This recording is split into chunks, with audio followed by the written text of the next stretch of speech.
ओम मुनित्रयं नमस्कृत्य उक्तिः परिभाव्य च वैयाकरणसिद्धान्तकौमुदीयं विरच्यते। सर्वेभ्यः श्रोतृभ्यः नमः। अस्माभिः गतपाठे यद्यत् पठितं तद् एकवारं स्मरामः।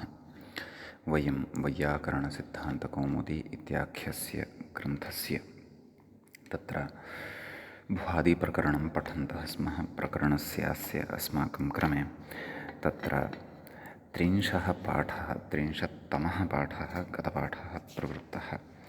अस्मिन् 30तमे पाठे तत्र सर्वादौ वयम् अस्ति सिचो प्रकृते इति सूत्रमादाय तत्र विमर्शं कृतवन्तः। अस्य तत्र सूत्रस्य विशिष्टः कश्चन अर्थः अस्माभिः दृष्टः। वस्तुतः अभूत् इत्यत्र तन्नाम ईडागमशङ्काव्याजेन इदं सूत्रं तत्र अस्माभिः पठितं। तत्र च प्राचीनानां सूत्रार्थः यः कृतः तत्र अस्तेः सिचश्च परस्य अपृक्तस्य ईडागमः स्यात् इति प्राचीनाः व्याचक्षते। नाम प्राचीनाः एवं रीत्या अत्र व्याख्यानं कुर्वन्ति इति यदुक्तं तस्य सूत्रार्थस्य स्वीकारे दोषाः भवन्ति।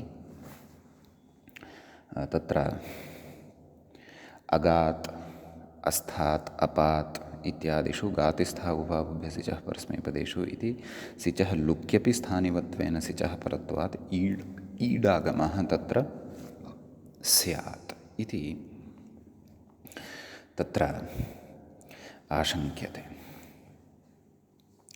अतः प्रकारान्तरेण तत्र विग्रहः उच्यते। अतः मूले अस्माभिः तत्र दृष्टं यत् सिच् च अश्च इति समाहारद्वन्द्वः, तदनन्तरं सिच्छब्दस्य सौत्रं भत्वं भवति। अस्ति इत्यनेन तत्र कर्मधारयः उच्यते। ततः पञ्चम्याः सौत्रः लुक् तत्र उच्यते। सम्यक्।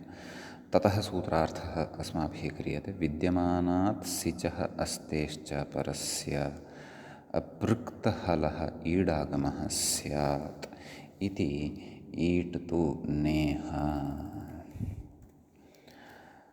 इति उक्तम्। आदौ सूत्रार्थः दृष्टः। अस्ति इत्यनेन अस्ति इति अव्ययेन कर्मधारयः, ततः पञ्चम्याः सौत्रः लुक् भवति। नाम पञ्चमी तत्र न श्रूयते, तस्याः लुक् भवति।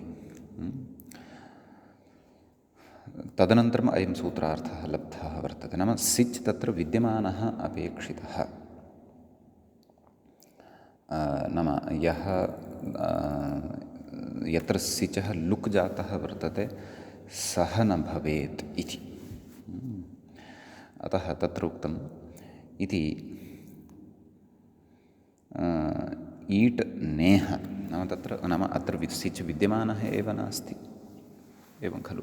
विद्यमानः एव नास्ति, अभूत् इत्यादिषु तस्य लोपः कृतः खलु। अतः अत्र ईडागमः भवितुं नार्हति इति तत्र उक्तमेव। सिचो लुकालुप्तत्वात्, नाम यः सिच् तत्र वर्तते तस्य लुकालुप्तत्वम् अस्ति इति। अतः तत्र अभूत् इति रूपम् अन्ततः साधितं। ततः तत्र दलप्रयोजनानि कानिचन दृष्टानि। नाम प्रकृते हलः इति किमर्थम् उक्तं, ततः ऐधिषि इत्यत्र अपृक्तः अस्ति कः इति, परन्तु तथापि तस्य तत्र नाम अहल्त्वात्, नाम स्वरत्वात् तत्र ईडागमः न भवति। तदनन्तरम् अपृक्तस्य इति कुतः उक्तं, ततः ऐधिष्ट इत्यत्र त इति प्रत्ययः भवति, परन्तु तस्य त नाम यथेष्टुत्वेन तकारस्य टकारः श्रूयते, परन्तु सः त यः अस्ति तस्य तकारस्य तत्र नाम अपृक्तत्वं नास्ति, प्रत्ययत्वं नास्ति। अतः तत्र अपि ईडागमः न भवति। तदनन्तरम् अभूताम् इति रूपं साधितं। सम्यक्। ततश्च तत्र द्विवचने तदेव द्विवचने अभूताम् इति साधितं, बहुवचने तावत् तत्र झेः जुसादेशप्राप्तिव्याजेन एकं सूत्रं पठितं सिजभ्यस्तविधिभ्यश्च इति। सिजभ्यस्तविधिभ्यश्च इत्यस्य सूत्रस्य तत्र अर्थः दृष्टः। सिचः अभ्यस्तात् विदेश्च परस्य ङित् सम्बन्धिनः झेः जुस् स्यात् इति तस्य अर्थः दृष्टः। तत्र उक्तम् इति प्राप्ते, नाम एवं रीत्या प्राप्तौ सत्यां। तत्रापि सूत्रं पुनः आरब्धम् आतः इति। तत्र उक्तं सिज्लुग्यन्तात् अदन्तात् एव झेः जुस् स्यात् इति। यः अदन्तः सिज् तत्र सिज् लुग्यन्तात् एव सिज् लुगन्तः अपि कीदृशः अपेक्षितः, आदन्तः अपेक्षितः, आ यस्य अन्ते भवतु तादृशः अपेक्षितः। अतः झेः जुस् स्यात्, नाम झेः स्थाने जुस् इति भवति इति। अभूवन् इति रूपं साधनीयं वर्तते, परन्तु सिजभ्यस्तविधिभ्यश्च इति यद्रूपं तत्र अग्रे तन्नाम अस्माकं अन्येषां रूपाणां साधनाय अपेक्षितम् अस्ति, तद् अस्माभिः तेषु विधायकं जुस् विधायकं सूत्रम् अत्र अस्माभिः पठितम्। अकार्षुः इति रूपं साधयिष्यते, अददुः इति रूपं, विदुः, तत्र सर्वत्रापि उस् इति आदेशस्य अपेक्षा भविष्यति। तत्र सिजभ्यस्तविधिभ्यश्च इति सूत्रम् अस्माभिः पठिष्यते। सम्यक्। तर्हि तत्र नियामकम्, अस्य नियामकं सूत्रमपि अत्रैव पठितम्। आतः नाम सिज्लुक्यन्तात् आदन्तादेव झेः जुस् भवति, नान्यथा इति तत्र उक्तम्। अत्र तु सिज्लुगन्तः अभू नाम अभू अन्त इ अभूव अन्ति नाम झि इत्यस्य झकारस्य अन्तादेशः खलु क्रियते। अभू अन्ति इत्यवस्थायां तत्र यद्यपि सिज्लुगन्तं वर्तते अभू इत्यस्य, परन्तु आदन्तत्वम् अस्य नास्ति। आदन्तात् सिज्लुग्यन्तात् परस्य अत्र झेः नाम झेः परत्वं नास्ति। अतः अस्य न झेः परत्वम् अस्ति, परन्तु तस्य स्थाने जुसादेशः न भवति इति। नाम आदन्तात् सिज्लुकि सति आदन्तात् परतः झेः सत्वं नास्ति, परन्तु सिज्लुक्यन्तात् अनादन्तात् नाम आकारान्तः नास्ति यः, तादृशात् भू इत्यस्मात् परतः प्रकृते झि वर्तते इति भावः। इति एतावान् विषयः तत्र अस्माभिः गते पाठे पठितः। समीचीनं। ततः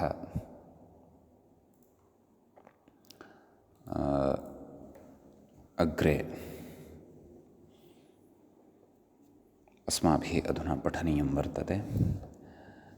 अयम् अस्माकं क्रमे तत्र 30तमः पाठः प्रवृत्तः। अधुना तावत् 31 पाठः अग्रे अस्माकं क्रमे अस्य प्रकरणस्य आरब्धो भवति।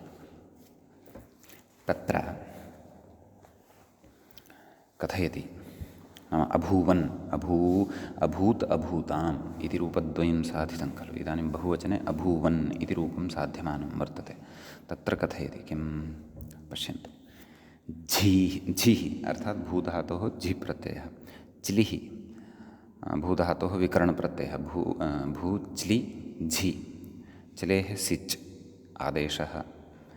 तत्र भू सिच् झि लुक् अर्थात् गातिस्थागुभाभुभ्य सिचः परस्मैपदेषु। सम्यक्। भू झि कथयति अट् नाम लुङ् लङ् लृङ् शब्दात् इत्यनेन अडागमः भवति। अभू झि कथयति झोन्तः नाम झ इत्यस्य स्थाने अन्तादेशः। अभू अन्त् इ। ततश्च तत्र इतश्च इति इकारलोपः नाम इतश्च इत्यनेन इकारस्य लोपः भवति इति। सम्यक्। अतः अभू अन्त् इति लभ्यते। कथयति? तकारस्य संयोगान्तलोपः किमायातम्? अभू अन् एवं खलु। अन्त् इत्यत्र तकारस्य संयोगान्तलोपं कुर्मः, अभू अन्। कथयति? भुवो बुग्लुङ्लिटोः इति बुक्। तर्हि एकवचने द्विवचने च बुगागमः कुतः न जातः इति चेत् परतः लुङ्लिटोः अचि इति तत्र उक्तं, नाम परतः अच् कश्चन अपेक्षितः, स्वरः कश्चन अपेक्षितः, अन्यथा न भवति वा न वा? अत्र अन्तादेशात् परं लुङि अजादित्वं लभ्यते, अच् आदौ लभ्यते, अजादित्वं लभ्यते अथवा अजादित्वं लब्धं तत्र इति कृत्वा तत्र अभू व अन् नाम भू इत्यस्य उगागमः भवति। अभू व अन् अभूवन् इति तत्र रूपं सिद्धं भवति। सम्यक्। ततः अग्रे कथयति, सिज्लुकि आतः परस्य एव नियमात् सिजभ्यस्तविधिभ्यश्च इति जुस् इति नजुस् इति भावः पठितम्। इदं सर्वमपि पठितं। नाम सिजभ्यस्तविधिभ्यश्च इत्यनेन प्रकृतझेः जुस् प्राप्तः, परन्तु तत्र नियमः कश्चन कृतः, यत् सिज्लुकि सति आदन्तादेव झेः जुस् भवति, नान्यथा इति। सम्यक्। इति प्रथमपुरुषस्य रूपाणि अभूः अभूतां अभूत् अभूताम् अभूवन् इति इमानि रूपाणि सिद्धानि भवन्ति। मध्यमपुरुषे अभूः इति रूपं भवति। तद्विषये अग्रे कथयति। अभूरिति कथयति सिप् अर्थात् भूधातोः सिप्, भूसिप्, चिलिः चिलेः सिच्, भूचिलि सि चिलिः चिलिलुङि सिच् चिलेः सिच् एवं वक्तव्यम्। अतः भू सि सि अर्थात् एकः सि सिच् इत्यस्य, अपरः सि सिप् इत्यस्य। सम्यक्। लुक् एवं किल, सिचः लुक् भवति गातिस्थागुभावुभ्यस्य च परस्मैपदेषु। अतः भू सि अडागमः अभूसि, इकारलोपः केन? इतश्च इत्यनेन। अभूस् ततः ऋत्वविसर्गौ, नाम स इत्यस्य ऋत्वं तस्य च स्थाने विसर्गः। अभूः इति रूपं मध्यमपुरुषस्य एकवचने तत्र सिद्धं भवति। सम्यक्। ततः द्विवचने अभूतम् इति रूपं तत्र भवति आरब्धम्। सम्यक्। तत्र तदेव कथयति थसस्तम्, अर्थात् मध्यमपुरुषस्य प्रसङ्गः वर्तते। अतः प्रकृते तस् इति प्रत्ययेन भाव्यं, तसः स्थाने थस् इति प्रत्ययेन भाव्यं, तस्य स्थाने थस्थस्थमिवान्तान्तामः इत्यनेन तमादेशः भवति। अतः भू तं चिलिलुङि, भूचिलि तं चिलेः सिच्, भू सि तं, सिचः लुक् गातिस्थागुवाबुभ्यस्य च परस्मैपदेषु, भू तं अडागमः लुङ् लुङ् लुङ् षडुदात्तः अभू तं। गुणनिषेधः केन? ङिति च इत्यनेन। कथं? गुणः वस्तुतः केन प्राप्तः? सार्वधातुकार्धधातुकयोः इत्यनेन। तर्हि गुणनिषेधः केन? ङिति च इत्यनेन। सम्यक्। तत्र अस्माकम् अयमस्ति खलु, इदं सूत्रं किल वर्तते, सार्वधातुकमपित्, सार्वधातुकमपित् इति सूत्रम् अग्रे आगमिष्यति, सत्यम्, इतोपि नागतं वर्तते। तर्हि वस्तुतः तत् सूत्रमत्रैव परिचायनीयं खलु। तस्य आवश्यकता तु अत्र एव वर्तते। अपित् सार्वधातुकं ङित्वत् स्यात् इति खलु उच्यते। तर्हि तस्य परिचयः तु अत्रैव यदि कार्यते तर्हि वरं खलु। अस्तु, ग्रन्थकारस्य स्वकीया दृष्टिः स्यात् कदाचित्। यतोहि तेन यावता अस्य तम् इत्यस्य अथवा थस् इत्यस्य ङिद्वद्भावः न क्रियते अथवा न क्रियेत तावत् पर्यन्तं तत्र नाम गुणनिषेधप्रवृत्तिः न स्यात्। नाम तदेव एतस्य ङिति च इत्यस्य निषेधस्य तत्र प्रवृत्तिरेव न स्यात्। एवं खलु। भवतु, अनुपदमेव तत्सूत्रमपि पठिष्यते। भवतु अग्रे।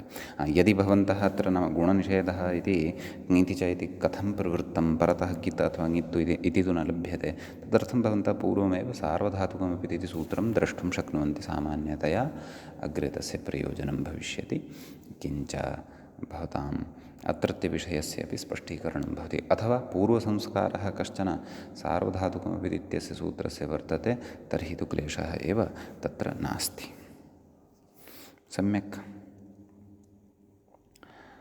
आं, तर्हि अभूतम् इति रूपं सिद्धं मध्यमपुरुषस्य द्विवचने। मध्यमपुरुषस्य बहुवचने कथयति एवं थस्य। मूलेऽपि इमानि रूपाणि दत्तानि सन्ति खलु। अभूवन्, अभूव, अभूः, अभूतम्, अभूत इति साधनीयं तत्र कथयन् अस्ति। एवं थस्य तादेशे नाम थ यः वर्तते तस्य स्थाने त इति आदेशः क्रियते। तादेशे सति अभूतेति रूपं नाम अभूत इति रूपं च तत्र सिद्धं भवति। सम्यक्। तर्हि तत्र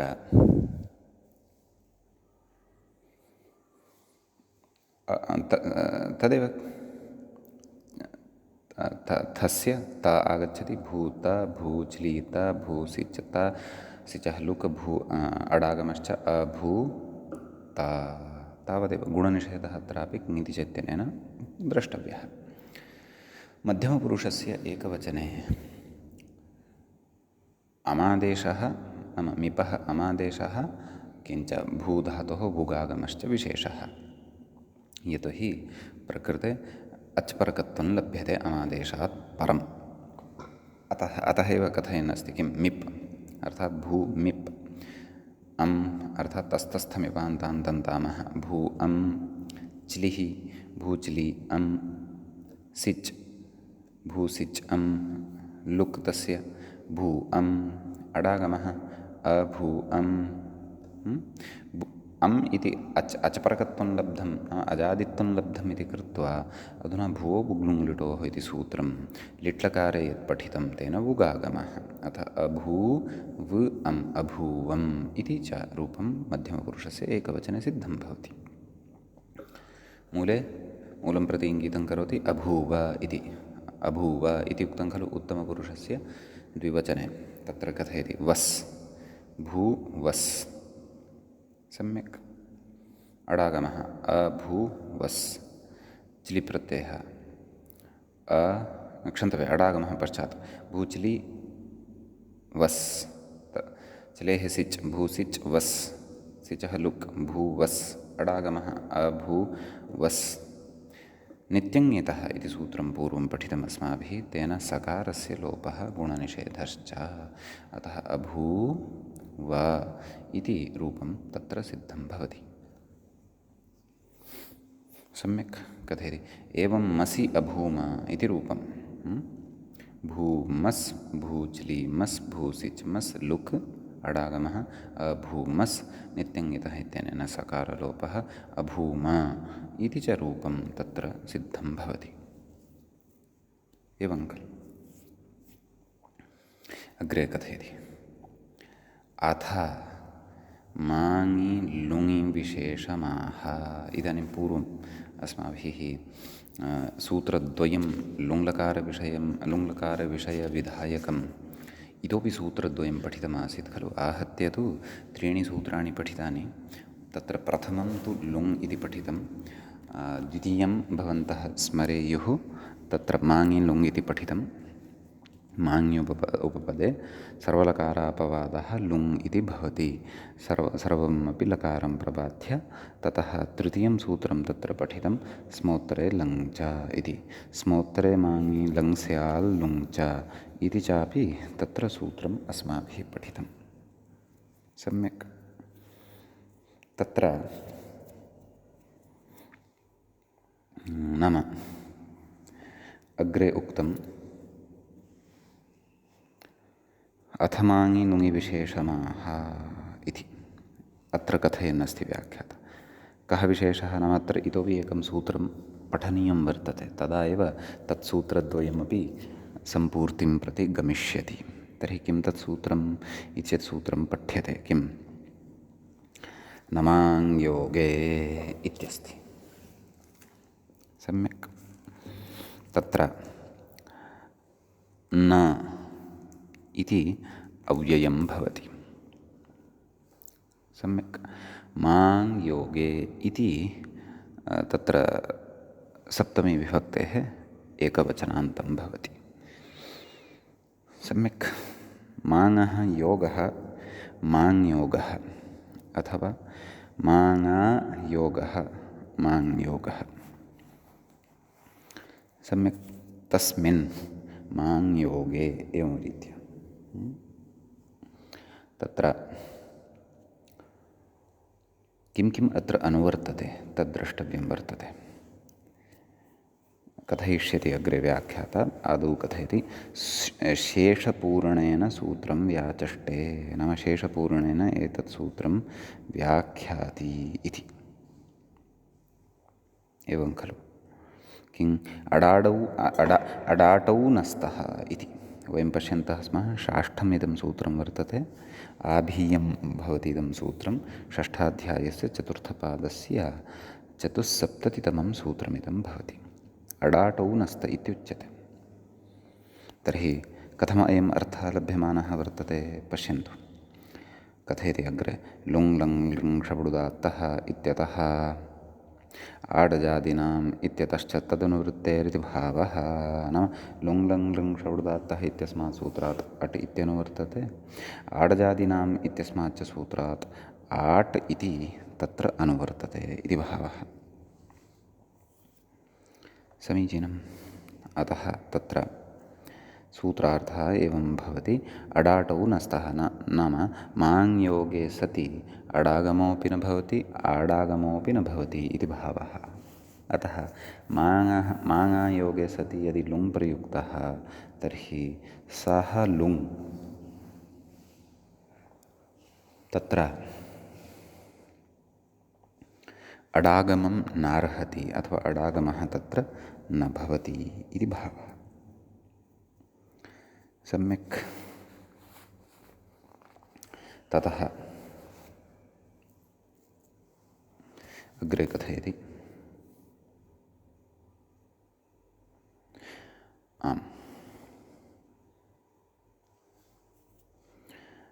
उदाहरणं मा भवान् भूत् इति मूले अस्ति खलु। मा भवान् भूत् व्याख्याता कथयति मा भूत् इत्यत्र अडागमे सति असति च विशेषाभावात् भवत्पदस्य मध्ये प्रयोगः इत्युच्यते। नाम प्रकृते तदेव अडागमः यदि यत्र क्रियेत तन्नाम प्रकृते यदि अडागमस्य प्रवृत्तिः स्यात् कथयति मा भूत् इत्यत्र अडागमे सति नाम अडागमः भवति यदि सति असति च नाम यदि नापि भवति विशेषाभावात् भवत् शब्दस्य मध्ये प्रयोगः नाम भवत् शब्दस्य अत्र मध्ये प्रयोगः कृतः वर्तते इति। नाम तत्र माङः परतः अव्यवहितः लुङ् अपेक्षितः इति नास्ति। अवगम्यते वा? माङः परतः अव्यवहितः लुङ् अपेक्षितः इति नास्ति। अथवा माङः परतः लुङ् ततः पूर्वं तत्र अडागमः भवतु वा न भवतु इति एतादृश्याः चर्चायाः अथवा एतादृशः अर्थः अत्र न गृह्यते। प्रकृते तु तत्र यः यद्वाक्यमस्ति तत्र माङ्योगः कृतः भवतु तावदेव। अतः अत्र भवान् मध्ये प्रयुक्तः तावदेव। तत्र वयं भवान् मा भूत् इत्यपि वक्तुं शक्नुमः, भूत् मा भवान् अथवा मा भवान् भूत् अथवा भवान् मा भूत् एवं रीत्या कथञ्चिदपि वक्तुं शक्नुमः। नाम प्रकृते अडागमः न भवतु एतदर्थं माङः परत्वात् लुङः अव्यवहितत्वम् अपेक्षितम् अथवा तस्मात् धातोः लुङः अव्यवहितत्वम् अपेक्षितम् इति आवश्यकं नास्ति। एवं खलु। अथवा यः अट् वर्तते, अटः प्राप्तिस्थानं यद् वर्तते तद् माङः परतः अव्यवहितत्वेन एव राजेत इति नास्ति, विराजेत वा इति नास्ति इति भावः। एवं किल। अथ मध्येपि भवान् प्रयोक्तुं शक्यः इति शब्दः इति पदं प्रयोक्तुं शक्यम् इति भावः कथयति। तर्हि इदम् उदाहरणं सिद्धं खलु। अथ मा भवान् भूत्। किञ्च भवद्भिः गीता श्रीमद्भगवद्गीता श्लोकः अपि श्रुतः स्यात् अथवा काव्येषु अपि एतादृशानि बहूनि उदाहरणानि दृष्टानि स्युरेव। यथा कर्मण्येवाधिकारस्ते मा फलेषु कदाचन मा कर्मफलहेतुर्भूः मा ते सङ्गोऽस्तु कर्मणि इति खलु उच्यते। मा ते कर्मफल अभूः मा ते सङ्गोऽस्तु कर्मणि मा ते कर्मण्येवाधिकारस्थे मा फलेषु कदाचनः मा फलेषु कदाचन मा ते कर्मफलहेतुर्भूः इत्युच्यते खलु। तर्हि तत्र मा भूः इत्यनयोः परस्परं कश्चन तत्र सम्बन्धः अस्ति विशेषेण अडागमविषये। तत्र माङायोगः वर्तते श्लोके, अतः तत्र भूः अर्थात् कः लकारः तत्र लुङ् लकारः, परन्तु तत्र अभूः इति खलु भाव्यं, परन्तु तथा न भवति, तत्र अडागमः एव न भवति। सम्यक्। अडागमस्य तत्र प्रवृत्तिः एव न भवति इति भावः। एतादृशमेव उदाहरणम् अत्र प्रदत्तं वर्तते। मा भवान् भूत् इदं अत्र मध्यमपुरुषः अस्ति इत्येतावानेव विशेषः। अन्यथा तत्र तन्नाम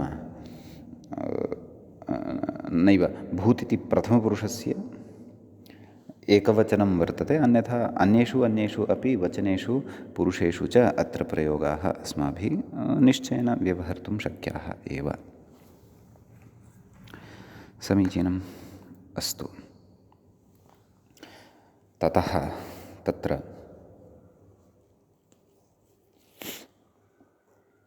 अग्रे कथयति व्याख्याता। अथ स्मोत्तरे लङ्च इत्यस्य उदाहरति। स्मोत्तरे लङ्च इत्यपि खलु सूत्रं पठितं। कस्तस्य अर्थः दृष्टः इति चेत् स्मोत्तरे माङि लङ् स्याल् लुङ् च। नाम स्मोत्तरे माङि परतः लङपि भवति लुङपि भवति इति भावः। कथयति इत्यस्य उदाहरति। मास्मा भवद्भूद्वेति इति। मूले पश्यन्तु। मास्मा भवद्भूद्वा। तर्हि अत्र मास्मा भवत् नाम किं तद् इति चेत् तद् तत्र किमित्युच्यते, लङ्लकारः सः वर्तते। अतः लङ्लकारस्य तत्र अडागमः न भवति। नमाङ्योगे इत्यनेन तत्र निषेधः अतः। सम्यक्। अतः मास्मा भवत् इत्येव तत्र उच्यते। एवमेव मास्मा भूत् लङ् च लङ् अपि भवति खलु। अपि च मा अपि च स्म इति ययोः अपेक्षा वर्तते तौ अपि अत्र स्तः शब्दौ, अथवा ते अव्यये अथवा अव्ययभूते ते अपि अत्र स्त एव। एवं खलु। अग्रे कथयति। एवं बहुवचने मा स्म भवन् मा स्म भूवन् इति चोदाहरणं बोध्यं खलु। नाम बहुवचने मा स्मा भवन्, मा स्मा भूवन् इत्यादीनि उदाहरणानि अपि बोध्यानि। बहुवचने किं, द्विवचने अपि भवितुम् अर्हन्ति खलु। मा स्मा भवताम् इति अभवताम् इत्यत्र तदेव अडागमः न भविष्यति। मा स्मा अभूत् इत्यपि प्रयोक्तुं शक्नुमः एव। क्षन्तव्यं, मा स्म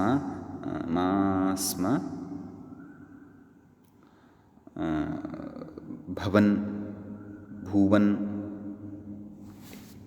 अनयोः बहुवचनस्थयोः एव चर्चा व्याख्यात्रा कृता, परन्तु द्विवचने न भवेत् इति तु नास्ति खलु। तादृशः निषेधः तु एतावता अस्माभिः न पठितः, न च मयापि सद्यः स्मर्यते। वस्तुतः नास्ति, अग्रे कश्चन विशेषः आगच्छेत् द्रक्ष्यामः। यतोहि द्विवचनविषये चर्चां न कुर्वन् अस्ति इति नाम कथयति। नाम बहुवचने, एवं बहुवचने मा स्म इति विशेषेण बहुवचनस्य एव परिगणनं कुर्वन् अस्ति। तर्हि द्विवचनेन किं, द्विवचनस्यापि रूपाणि वदति स्म। द्विवचनं किमर्थं तत्र त्यक्तम् इति किमपि तस्य स्वारस्यमस्ति वा इति चेत् तत्त्वबोधिनी कारः तु तथा किमपि न कथयति। अग्रे कदाचित् तादृशः विशेषः उपस्थितः स्यात् तर्हि द्रक्ष्यामः, अन्यथा इदं तु अस्ति एव।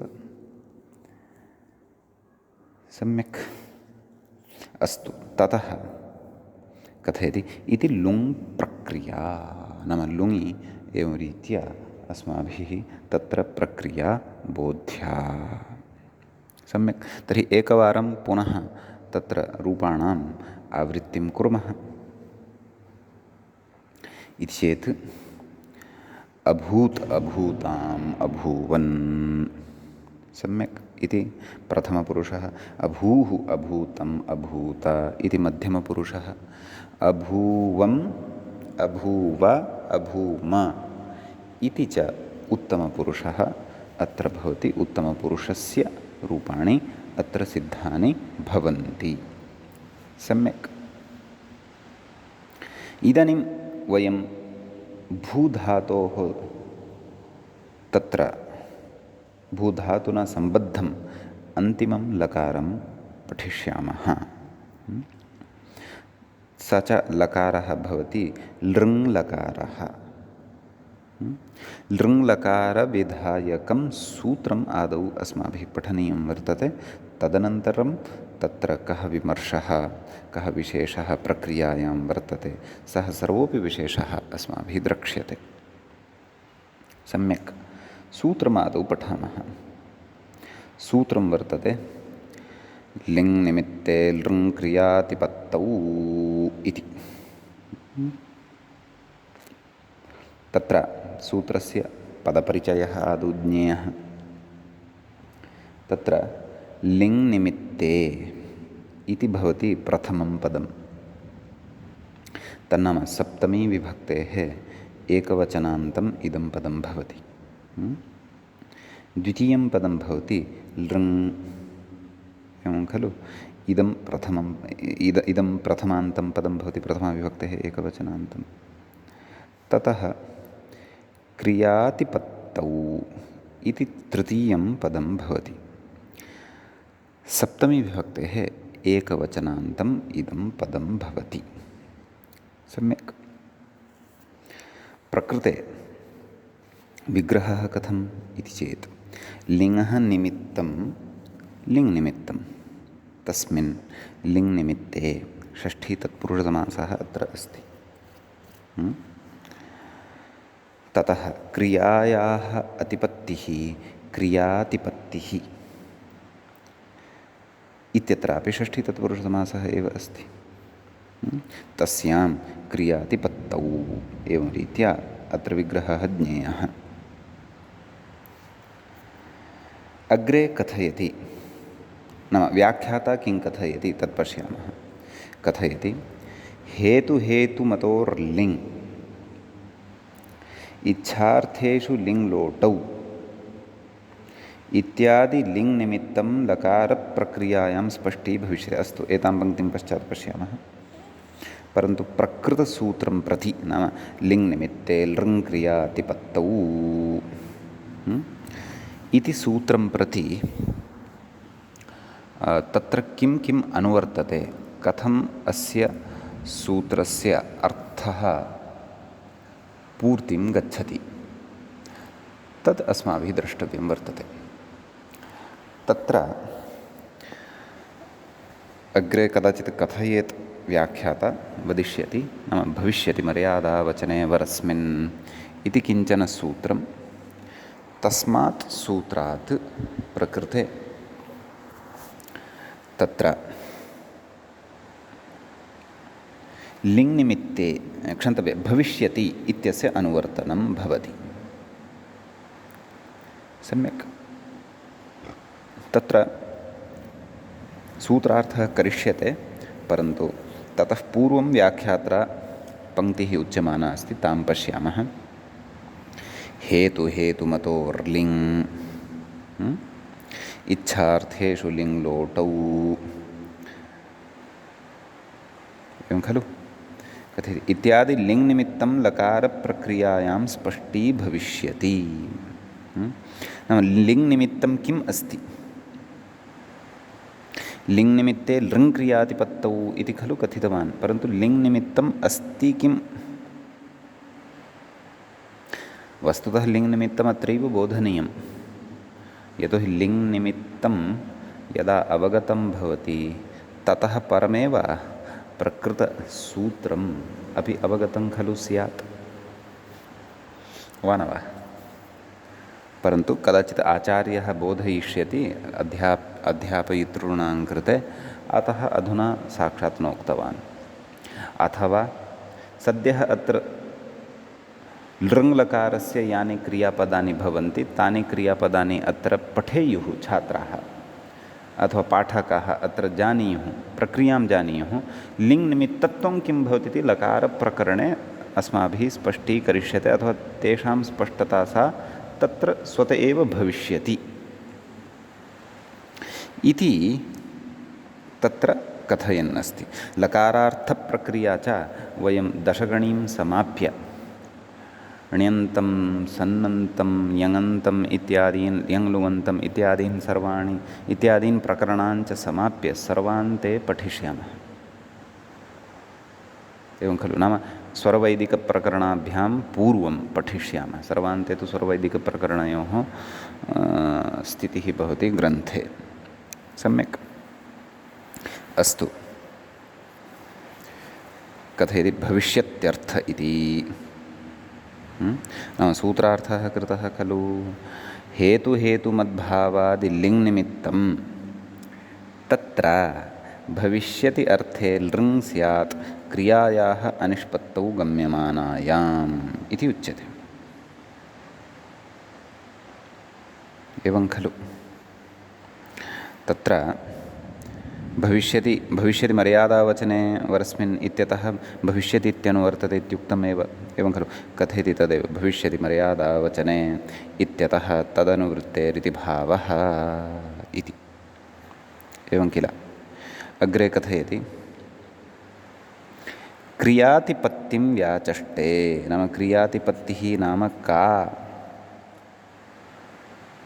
इति व्याख्यानं करोति।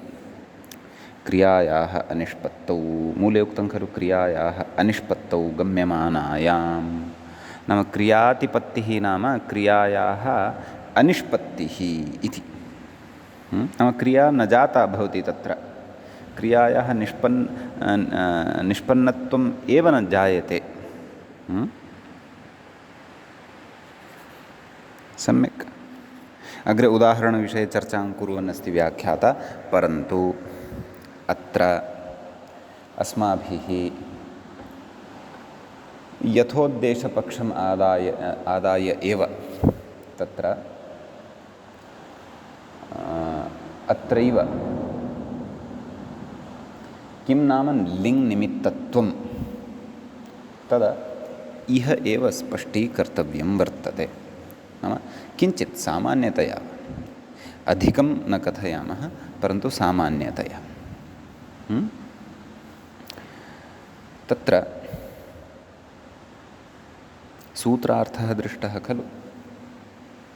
यद्यपि ग्रन्थकारेण स्वपक्षात् लिङ्निमित्तत्वम् उक्तमेव वर्तते, परन्तु तत् किञ्चित् इतोपि अवगन्तव्यम् अस्ति अस्माभिः। अत्रैव किञ्चित् उदाहरणं स्वीकृत्य अवगन्तव्यम् अस्ति। सूत्रार्थः कः दृष्टः? हेतुहेतुमद्भावादिलिङ्निमित्तं, नाम हेतुहेतुमद्भावादिलिङ्निमित्तं भवति इति भावः। तत्र भविष्यत्यर्थे, नाम हेतुहेतुमद्भावादि यद् अस्ति, नाम लिङ्निमित्तं किं भवति? हेतुहेतुमद्भावादि इति भवति। तच्च हेतुहेतुमतोर्लिङ् इत्यत्र स्फुटी भविष्यति। सम्यक्। अतः तत्र हेतुहेतुमद्भावः यदि अस्माभिः ज्ञातः तर्हि लिङ्निमित्तत्वम् अपि अत्र स्पष्टी भविष्यति। अतः अधुना तावत् वयम् आदौ हेतुहेतुमद्भावविषये किञ्चित् चर्चां करिष्यामः। अर्थात् हेतुहेतुमद्भावः ज्ञातश्चेत् लिङ्निमित्तत्वं किं भवति इति अपि अस्माकं स्पष्टता तत्र भविष्यत्येव। सम्यक्। तर्हि तत्र एतदर्थं किञ्चित् हेतुहेतुमतोर्लिङ् इति सूत्रम् अवगन्तव्यम् अस्माभिः, तावदेव। एवं किल? तर्हि कः हेतुहेतुमतोर्लिङ् इत्यस्य सूत्रस्य अर्थः इति चेत् हेतुहेतुमति च अर्थे वर्तमानात् धातोः लिङ् प्रत्ययः भवति इति तस्य अर्थः भवति। अर्थात् तेनापि लिङ् प्रत्ययस्य विधानं क्रियते, परन्तु अग्रे तत् पठिष्यते। सर्वलकाराणाम् अपवादः अस्ति सोऽपि कः? हेतुहेतुमद्भावादिलिङ् यः वर्तते सोऽपि सर्वान् लकारान् प्रबाध्य प्रवर्तते, परन्तु अपेक्षा अस्ति तत्र हेतुः कश्चन स्यात्, हेतुमच्च किञ्चन स्यात्। यथा लुङ् सर्वलकारापवादः भवति कदा? यदि माङायोगः भवति, एवं खलु? लङ् अपि सर्वलकारापवादः भवति कदा? यदि मा स्म इति आभ्यां योगः कृतः भवति। नाम लुङ् अपि च लङ् इति तत्र द्वयोः तत्र प्रवृत्तिः भवति इति भावः। समीचीनं। तर्हि को नाम हेतुहेतुमद्भावः? सः अवगन्तव्यः। हेतुहेतुमद्भावः यदि अवगन्तव्यः तर्हि कः नाम हेतुः, किञ्च नाम हेतुमत् इत्यपि अस्माभिः अवगन्तव्यं वा न वा? अतः तत्र अस्माभिः क्षन्तव्यः, किञ्चित् तडित्पातः जातः आसीत्, अतः महाशब्दः प्रवृत्तः। अस्तु, अस्माभिः तत्र उदाहरणत्वेन स्वीकर्तव्यम्। आदौ हेतुः हेतुमत् अनयोः अपि सामान्येन अर्थः अत्र द्रष्टव्यः। तत्र हेतुः नाम कारणं। प्रसिद्धः शब्दः अस्ति। अस्माभिः हेतौ तृतीया इत्यादि पठनवेलायां हेतुः नाम कारणम् इत्यादि विषये पूर्वं पठितम् अस्ति। तत्र हेतुमत् भवति फलम्। हेतुः कारणं, हेतुमत् भवति फलम् अथवा कार्यम् इत्यपि वक्तुं शक्नुमः। परन्तु फलम् अत्र अधिकतया उपयुक्तम् अस्ति। समीचीनं। तत्र हेतुहेतुमतोर्लिङ् इत्यस्य सूत्रस्य अर्थः कः? यदि हेतुमद्भावः अवगन्तव्यः तर्हि तस्य सूत्रस्य किञ्चित् अर्थः, तत्र विद्यमानम् उदाहरणमपि द्रष्टव्यम्। तत्र उच्यते हेतुभूते हेतुमति च अर्थे वर्तमानात् धातोः। तादृशः धातुः यः हेतुभूते हेतुमति च अर्थे उपयुज्यते। हेतुः नाम कारणं, हेतुमत् नाम फलं। लिङ् इति प्रत्ययः भवति इत्युच्यते। तत्र उदाहरणं दीयते काशिकायां, तद् उदाहरणम् अस्माभिः स्मर्तव्यं। दक्षिणेन चेत् यायात् शकटन्नपर्या भवेत् इति। सम्यक्। यदि भवान् दक्षिणतः गमनं कुर्यात् तर्हि भवतः शकटं न पर्या भवेत् इति। एतत् सरलतया कथयामि चेत् दक्षिणेन चेत् गच्छेत् शकटं न पतेत्। नाम कश्चन गच्छन् अस्ति स्वकीयं शकटं गत्वा स्वीकृत्य, सः वामतः गच्छति, नाम सः यदा मार्गे गच्छन् भवति अग्रे गत्वा मार्गद्वयं लब्धम्। एकः मार्गः वामतः गच्छति, अपरः मार्गः दक्षिणतः गच्छति। तर्हि एषः तत्र वामतः गच्छामि वा दक्षिणतः गच्छामि वा इति चिन्तयति कश्चन जनः। तस्य कृते केनचन उच्यते, भोः वामतः मा गच्छतु, भवतः शकटं पतिष्यति। अतः यदि भवान् दक्षिणेन गच्छेत् तर्हि भवतः शकटं न पतेत् अथवा पर्या भवेत्। मया सरलं क्रियापदं स्वीकृतं, न पतेत् इति। तर्हि एवं चेत् प्रकृते कः हेतुः किञ्च हेतुमत् इति चेत् दक्षिणेन गमनं हेतुः अस्ति। एवं खलु। शकटस्य न पतनं हेतुमत्वम् अस्ति अथवा हेतुमत् अस्ति। सम्यक्।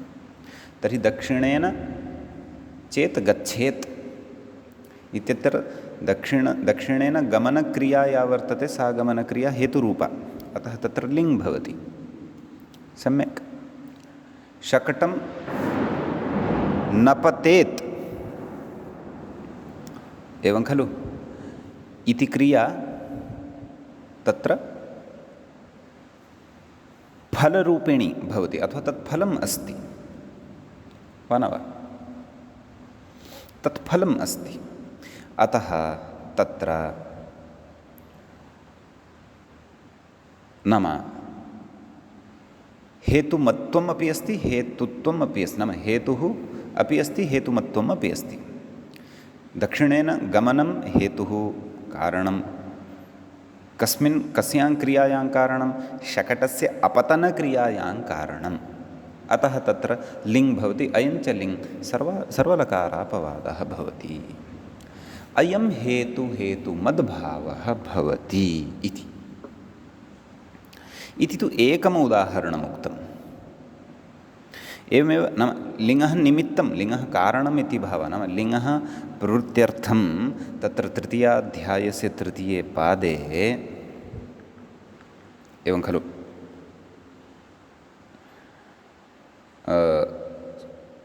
यानि लिङ्गः निमित्तानि उक्तानि सन्ति अस्य सूत्रस्य समीपे, अस्मात् सूत्रात् अग्रे आगमिष्यन्ति तानि निमित्तानि। तानि व्याख्यात्रा तन्निमित्तद्वयं परिगणितं। किं? हेतुमतोर्लिङ् इच्छार्थेषु लिङ् लोटौ इति। नाम इत्यादि लिङ् निमित्तं, नाम यानि लिङ् निमित्तानि वर्तन्ते, ययोः अस्माभिः एकस्य लिङ् निमित्तस्य चर्चा कृता। कः सः? हेतुमद्भावः।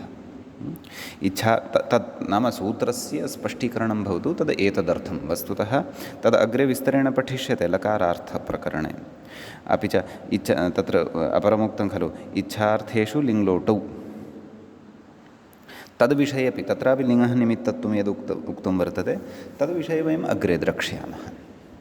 सम्यक्। अतः एवं रीत्या तेषां नाम लिङ्निमित्तानां किञ्चित् वा परिचयम् अत्र यदि वयं कुर्मः अथवा परिचयं कर्तुं यत्नं कुर्मः तर्हि तत्र लिङ्निमित्ते लृङ् क्रियातिपत्तौ इति यत् सूत्रं वर्तते तस्य सूत्रस्य तत्र किञ्चित् अस्माकं अर्थबोधः अथवा स्पष्टीकरणम् अत्र भवति। सम्यक्। इदानीं सूत्रार्थं पश्यन्तु। हेतुमद्भावादि यद् लिङ्निमित्तं तत्र भविष्यति अर्थे नाम अर्थः तत्र भविष्यतः स्वीक्रियते। लृङ् स्यात् नाम लृङ् इति प्रत्ययो भवति क्रियायाः अनिष्पत्तौ गम्यमानायां नाम क्रियायाः तत्र निष्पत्तिः तु न जाता भवति। एवं खलु। तत्र उदाहरणं पश्यन्तु। व्याख्याता सरलतया कथयन्नस्ति किं सुवृष्टिश्चेत् अभविष्यत् तदा सुभिक्षम् अभविष्यत्।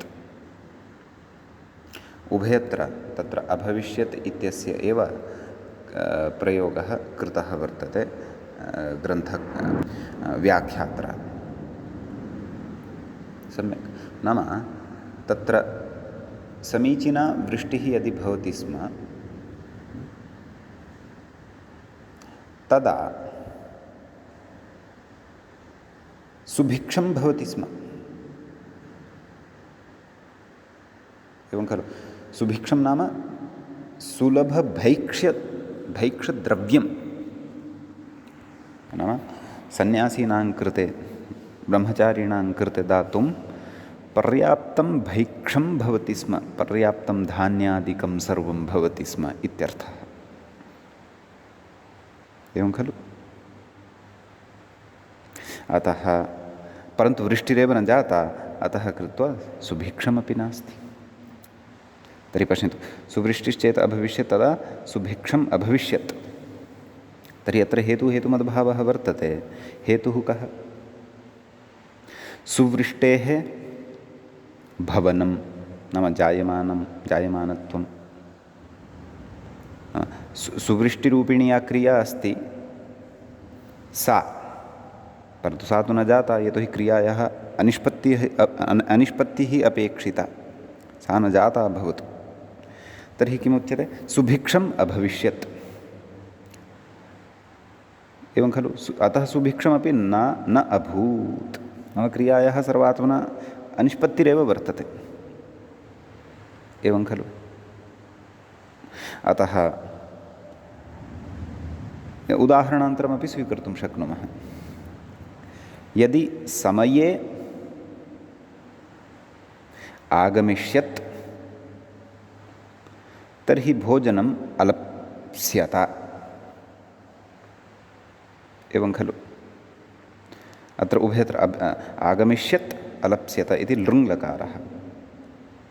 तर्हि हेतुरूपिणी क्रिया आगमनक्रिया, हेतुमत्रूपिणी क्रिया लाभक्रिया नाम प्राप्तिक्रिया, या च अलप्स्यत इत्यनेन ज्ञायते। अनयोः द्वयोः हेतुमद्भावः अपि वर्तते, परन्तु प्रकृते क्रियायाः अनिष्पत्तिः वर्तते। क्रियायाः अनिष्पत्तिः वर्तते इति हेतोः एव प्रकृते तत्र लृङ्लकारः भवति इति। आम्, यत्तु अस्माभिः अधुनैव हेतुमतोर्लिङ् इत्यत्र उदाहरणं दृष्टं। दक्षिणेन चेत् यायात् शकटन्न भवेत्, शकटन्न पतेत्। दक्षिणेन चेत् गच्छेत्, शकटन्न पतेत्। तत्तु गतवन्तं प्रति अपि कोऽपि वक्तुं शक्नोति, अग्रे गतवान्। एवं खलु। सः पतितोपि, सः वामतः गतवान्, सः पतितोपि। तस्य कृते पश्चादपि वक्तुं शक्यते, भोः यदि भवान् दक्षिणेन गमनं करोति स्म तर्हि एवं रीत्या भवतः पतनं न भवति स्म इति। एवं खलु। अथवा ततः पूर्वमपि, नाम तत्र क्रियायाः, मम अभिप्रायः एषः, क्रियायाः निष्पत्तेः वा अनिष्पत्तेः वा तत्र सम्बन्धः नास्ति। सम्यक् कथयति इत्युदाहरणं बोध्यम् इति। सम्यक् एवं रीत्या सूत्रार्थम् उपस्थाप्य तत्र हेतुमद्भावादीनामपि ईषदेव इङ्गितं प्रदाय व्याख्याता तत्र उदाहरणे इदानीं अग्रेसरः जायते। आम्, तत्र अभविष्यत् मूले लृङ्लकारस्य प्रथमपुरुषस्य एकवचनस्य क्रियापदं प्रदत्तं वर्तते अभविष्यत् इति। कथं तत् सिद्ध्येत् इति क्रमशः कथयन्नस्ति व्याख्याता। पश्यन्तु, लृङ् अर्थात् भू लृङ् तिप् नाम लादेशः तिप् भूतिप् इतश्च अर्थात् इकारलोपः भू त् कथयति स्यतासि लृलुटोः सूत्रं पठितं खलु लुट्लकारे। तस्य अत्रापि प्रवृत्तिः वर्तते यतोहि लृ परतः वर्तते। लुटि अपि पठितः लृटि अपि पठितः इदानीं लृङ्लकारे अपि पठ्यमानः वर्तते। सम्यक् कथयति इति शबपवादः स्यप्रत्ययः मनव। अतः प्रकृते भू स्य त् सम्यक् ततः कथयति